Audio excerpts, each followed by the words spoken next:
Bonsoir les gens, nouvelle vidéo. Alors cette fois-ci, je vais vous parler de la connerie et de la folie.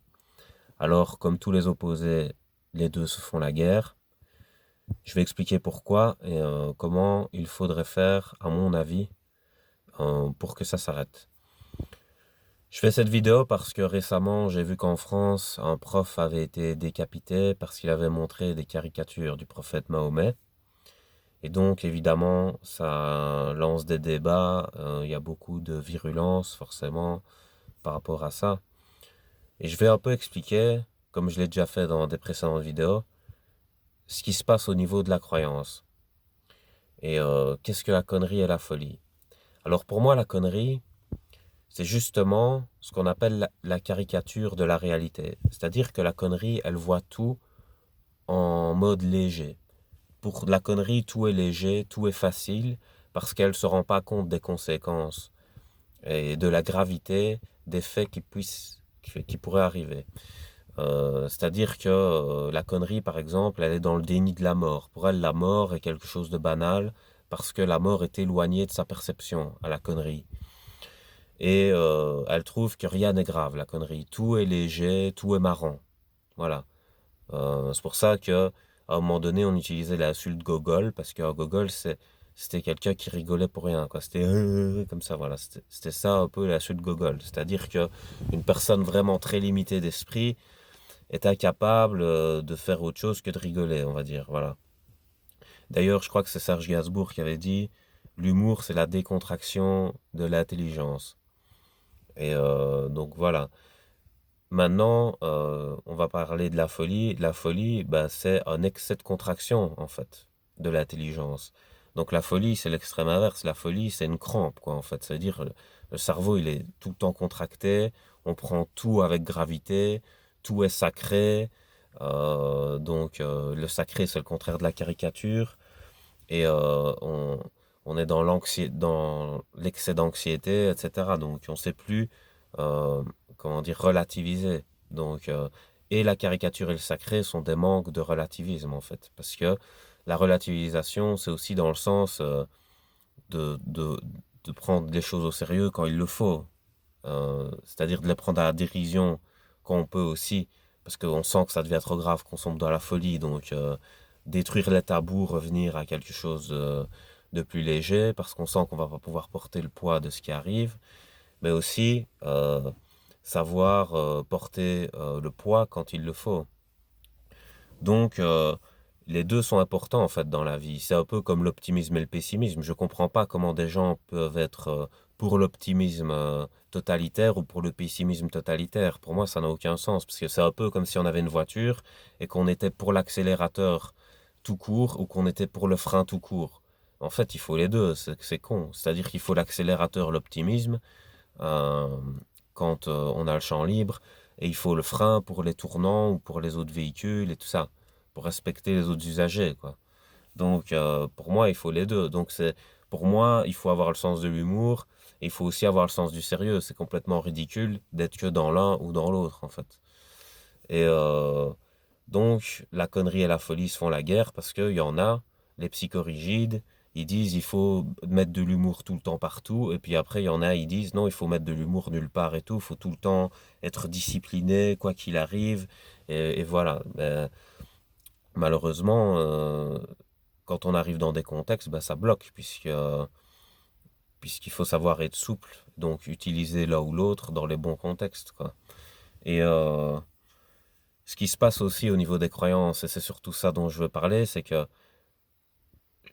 c'est individualisé, donc c'est complexifié, c'est-à-dire qu'il n'y a pas d'un côté ceux qui font que caricaturer, ça c'est ce que je dis, si on sombre dans la connerie totale, ou d'un côté des gens qui sont dans la gravité de tout, ça c'est quand on sombre dans la folie totale, mais bon, c'est quand même rare que des gens sombrent très fort dans l'un ou dans l'autre, donc il y a un peu un amas au centre des gens qui sont un petit peu plus l'un, un petit peu plus l'autre.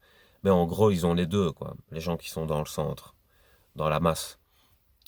Et donc, ce qui se passe au niveau de l'individu, c'est que chacun n'a pas les mêmes attaches, en fait.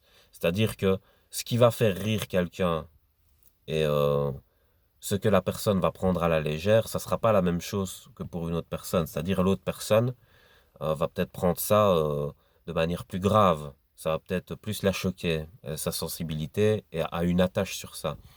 Et moi, ce que j'ai dit, c'est euh, on a tous une mère, mais c'est pas la même mère. C'est-à-dire que on peut se moquer des mères en général, mais par exemple, si tu te moques de la mère de quelqu'un de manière spécifique, cette personne, elle va péter un câble. Donc en fait, quand on a une attache, donc une croyance, on défend ça comme si c'était un membre de notre famille.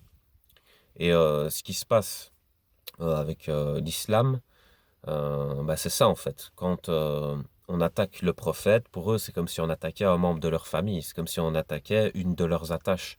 Et donc il y a un mécanisme de défense qui se met en place.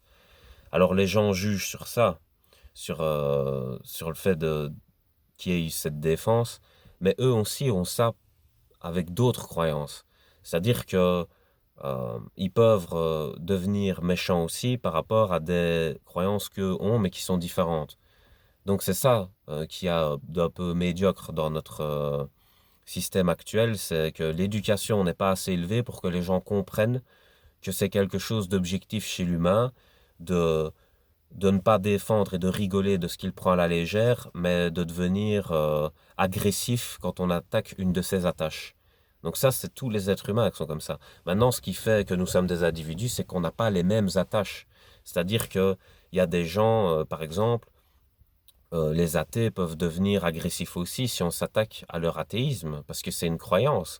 Donc, ils vont devenir agressifs, ils vont péter un câble et tout ça. Donc, si par exemple une personne a un membre de sa famille, justement, de manière concrète, qui se fait agresser, attaquer ou quoi, ben, cette personne peut péter un câble parce que il considère ce membre comme une partie de lui-même.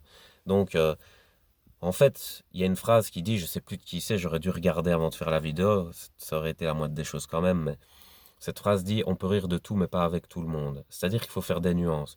Par exemple, dans le harcèlement, il y a une psychorigidité comme ça aussi. C'est-à-dire que les harceleurs, ils attaquent une personne sur une attache et ils voient que la réaction émotionnelle est négative. Et pourtant, ils continuent. Et ça, c'est ça que moi j'appelle le harcèlement. Pour moi, c'est ça la différence qu'il y a entre faire de l'humour et faire de la moquerie ou blaguer entre amis ou essayer de détruire psychologiquement un ennemi. C'est-à-dire que il y a des gens qui se planquent derrière l'humour pour attaquer. Voilà. Et c'est pas bon en fait, hein, parce que quand on attaque une personne émotionnellement, il y a des réactions. Donc en fait, ce qu'il faut faire dans l'humour, c'est on peut rire de tout, mais pas avec tout le monde. C'est-à-dire que tu peux lâcher une vanne sur tout, mais dès que tu vois qu'une sensibilité est touchée, t'arrêtes. Genre par exemple, je sais pas, moi je prends une personne qui qui est en excès de poids, une personne qui est rousse ou une personne qui a un nez un peu spécial ou quoi. Si tu vannes son nez à la personne, par exemple, si tu vois qu'elle a de l'autodérision, qu'elle rigole avec toi, vous rigolez ensemble. Donc là, c'est bien. Parce que c'est, c'est une inclusion et il y a du respect en fait. Mais quand tu n'inclus pas l'autre dans ta rigolade et que c'est de la rigolade de ségrégation, là, c'est plus vraiment de l'humour. Là, c'est de l'attaque et c'est de la moquerie. Parce que si tu vois que la personne qui a son nez spécifique et qu'elle le prend mal parce que c'est une attache et qu'elle a un complexe par rapport à ça, et que tu continues quand même à faire de la provoque parce que t'aimes bien faire mal comme ça, tu es malsain. Ça, c'est un comportement euh, pas bon. Et donc, s'il y a une réaction de la personne qui a un nez spécifique, qu'elle te mène droite, voilà, faut pas pleurer après. Donc, l'humour, oui, mais faire attention aux attaches. Après, les gens vont se dire, oui, mais il y aura des tabous et tout ça. Non, parce que c'est quelque chose d'individuel. Si tu parles de manière générale, si tu parles de manière générale, t'attaques personne en fait.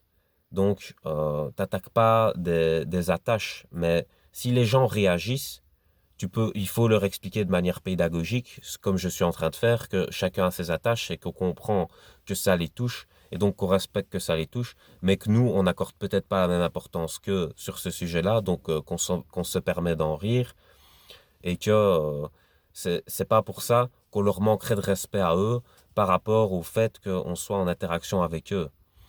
Euh, voilà, c'est ça qu'il faut essayer de faire comprendre. C'est la complexité qu'il y a entre l'objectivité et la subjectivité, encore une fois. et la complexité qu'il y a avec les attaches. Mais tout le monde a des attaches. Donc si vous manquez de respect aux attaches des autres et qu'ils s'énervent, un jour ça vous arrivera aussi, on manquera de respect à vos attaches, vous aurez un comportement agressif et vous aurez jugé quelqu'un qui aurait été agressif alors que vous l'êtes aussi. Donc ce qu'il faut, c'est élever la pédagogie, savoir que chacun prend des trucs à la légère et prend des trucs à cœur, et que quand on voit qu'une personne prend un truc à cœur, on la laisse tranquille, et quand on voit que les gens prennent les trucs à la légère, c'est une porte ouverte pour commencer à blaguer, à vanner et tout, et à bien craquer, parce qu'on voit qu'on peut y aller dans ce domaine-là, et que voilà, les tabous sont brisés, etc. Mais il faut bien faire des nuances. C'est pas tout le temps être psychorigide, donc c'est-à-dire ne jamais rigoler, être comme ça tout discipliné parce qu'on a tout le temps peur en fait de toucher une croyance. Non, ça, pour moi, il y a la liberté d'expression qui te laisse euh, la possibilité de faire une erreur, c'est-à-dire que tu peux quand même tenter des vannes et tout, mais par contre, si tu vois l'effet de ta vanne et que tu persévères dans la mauvaise direction, ça, c'est pas bon. C'est-à-dire que si tu vois que tu as touché une sensibilité, tu fais ah ok, désolé, tu passes à autre chose et voilà, ou tu rigoles avec d'autres. Donc on peut rire de tout, mais pas avec tout le monde. C'est ça la nuance en fait. Parce que chacun ses attaches, tout simplement. Donc je vais sur ça. Passez une bonne soirée.